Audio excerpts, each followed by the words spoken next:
Time to feed the trolls. Season 2! Now, I've done my fair share of the COD Enlightenment Army. If for nothing else, the fact that they're batshit insane makes them kind of funny to watch. I'm going to show you how Call of Duty gets positive feedback.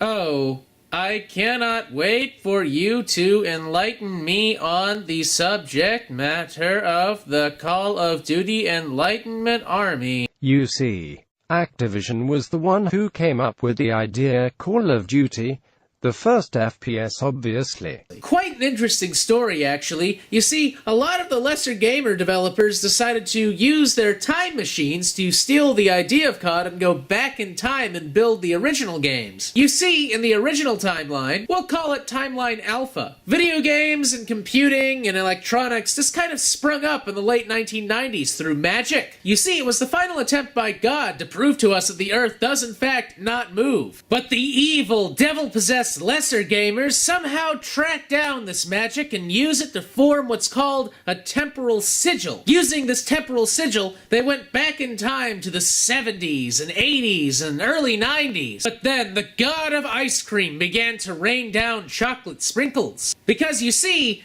when you put a key inside of an old-fashioned wind-up clock and you turn that key, the hands on the clock go around. It's the same as saying COD is the first game ever made, but that key is moving regardless. Now,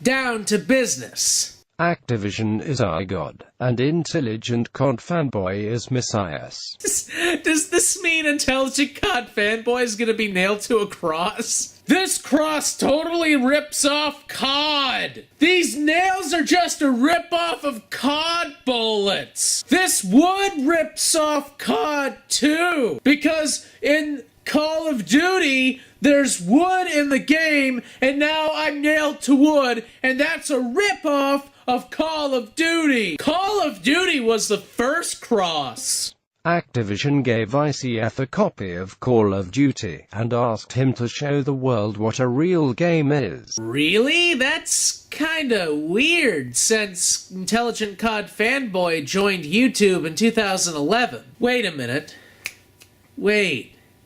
I see what's going on here. IntelligentCODFanboy was given a copy of COD by Activision in the future. And then he went back in time to 2003 and gave the same copy to Activision again so they could release it as the original Call of Duty. Which means at some point in the future, IntelligentCODFanboy will have to get the original copy of the game and go back in time, thus completing the loop. Except when he goes back to the past, he'll meet himself, which means IntelligentCODFanboy's gonna have to kill IntelligentCODFanboy in order to close the loop and keep a temporal causality tangent from occurring. He started to spread words to the gaming world. I love that picture. Play this, my children, in memory of me. And Activision shall be pleased. But things started go wrong. Oh no, did things start go wrong? That bad. We will send all in Call of Duty Enlightenment Army. We will send the Call of Duty Enlightenment Army to your position. Once we have secured your position, we will send the COD Enlightenment Army to the God Kuna Acnovision. Lesser games destroyed everything Enlightenment Army had built. Lesser gamers teached gamers Call of Duty players to join them and play pathetic games like Sonic, Halo, Killzone, Battlefield, Mario, and many other false games. Hey! Don't knock X!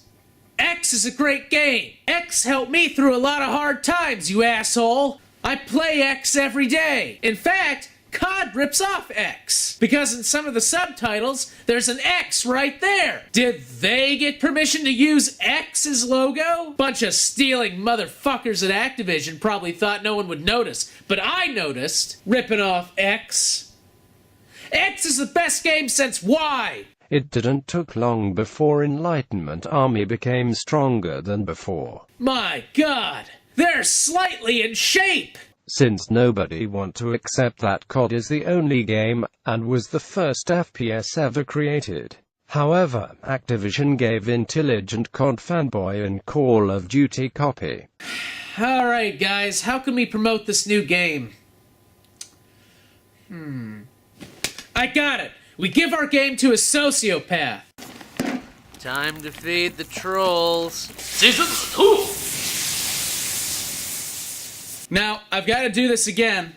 Check this out. See? Another person sent me fan art. It's very chiseled.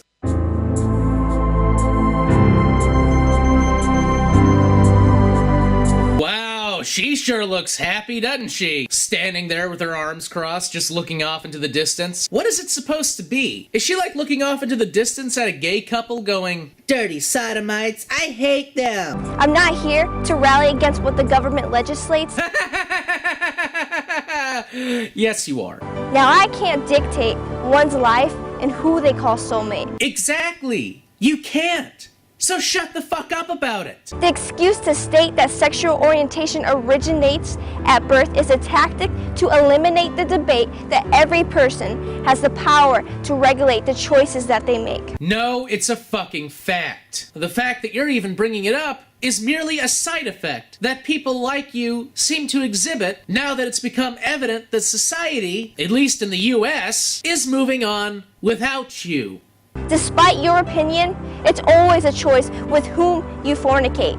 Gay people do more than have sex. They can love, they can aspire, and they can do everything that any other productive citizen of this society can do. And yet people like this fucking troll like to think of them as some kind of weird underclass of Morlocks. Oh, but don't worry, we're getting to that. Oh shit, are we getting to that? The media tries to educate that this behavior is something we must tolerate, using propaganda like movies and TV shows to indoctrinate that this lifestyle should be considered normal. Good!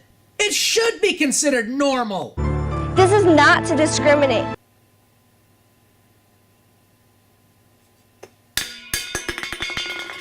This is not to discriminate. What? This is not to discriminate. What? This is not to discriminate. You just got done calling gay people essentially lying, disease-addled, subhuman vermin. And that wasn't discriminatory? Paradox, paradox, paradox, paradox, paradox, paradox, paradox, paradox. It's not discriminating to compare an entire population to a mound of fornicating, rabies-addled rats. I mean, shit.